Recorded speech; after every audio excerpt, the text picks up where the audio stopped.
Out Loud Opinion, podcast for thinkers. The Bush Legacy by Thomas Sowell. Whatever history's verdict on the Bush administration might be, it is likely to be very different from what we hear from the talking heads on television or read from the know-it-alls on editorial pages. President Bush's number one achievement was also the number one function of government, to protect its citizens. Nobody on September 11, 2001, believed that there would never be another such attack for more than 7 years. Unfortunately, people who are protected from dangers often conclude that there are no dangers. This is most painfully visible among those Americans who are hysterical over the government's intercepting international phone calls in order to disrupt international terrorist networks. Many, especially among the intelligentsia, are also obsessed with whether we are being nice enough to the cutthroats locked up at Guantanamo, some of whom have already been turned loose to resume a life of terrorism. The rights of the Geneva Convention do not apply to people who neither obey the Geneva Convention nor are covered by the Geneva Convention. That a President of the United States protected us from deadly enemies may not seem like much of an accomplishment to some. But it may be more fully appreciated when we get a president who eases up on that protection in order to curry favor at home and abroad.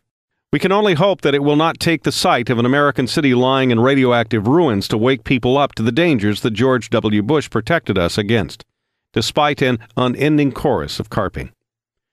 No one in his right mind would say that the Bush administration was flawless, but many of their worst political mistakes were the kinds of mistakes that decent people often make when dealing with indecent people, both domestically and internationally.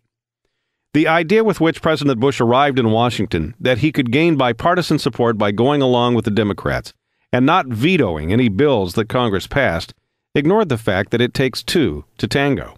Having proclaimed his goal as bipartisanship, it was he who was blamed when the bipartisanship failed to materialize. Wooing Ted Kennedy and going along with massive government spending did not stop Kennedy from getting up in the Senate and loudly proclaiming that Bush lied and lied and lied about Iraq.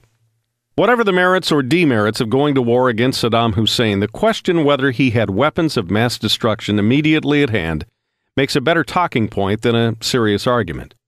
President Bush was not the only national leader who thought Saddam Hussein had such weapons, nor were such weapons the only reason why the Iraqi dictator posed a continuing danger that all diplomatic efforts over more than a decade had failed to extinguish. This issue can be debated, and no doubt will be debated for years, if not generations to come. But the irresponsible charge that Bush lied for some nefarious purpose, to trade blood for oil or to generate business for Halliburton, for example, is more than a slander against him. It undermines our whole nation and gives comfort to our enemies around the world. Domestically, the Bush legacy leaves a lot to be desired. Going along with the McCain-Feingold bill restricting free speech was perhaps the Bush administration's biggest dereliction of duty. Maybe they figured they could pass the problem along to the Supreme Court to stop it, since this bill so clearly violated the First Amendment to the Constitution. But the Supreme Court was also guilty of a dereliction of its duty and let the McCain-Feingold bill stand.